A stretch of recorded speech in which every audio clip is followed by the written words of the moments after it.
ที่นอนนะจะกัดตัวจ้อยหรือรู้ตัวนอนนะรู้แต่ช่วยต่อรู้ที่ออสไลท์เลยแต่ช่วยตัวนอนช่วยปลดไล่จ้ะมันเนาะแต่ช่วยจะหาเท็ก่อนนะ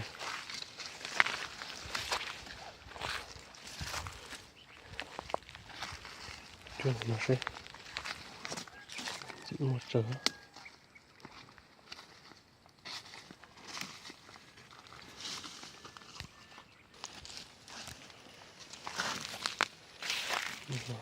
อายุ太少了，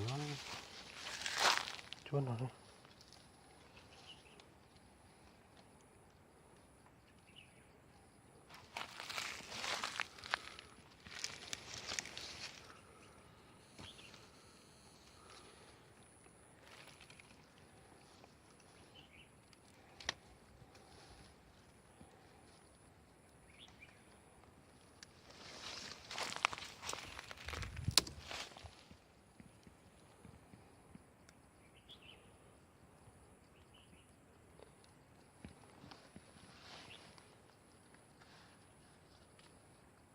ใส่กระรอก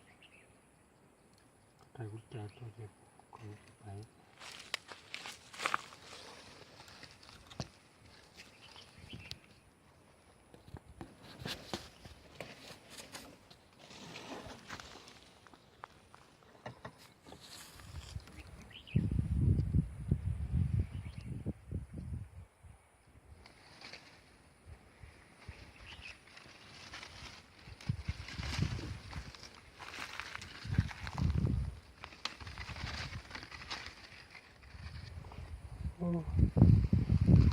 来了，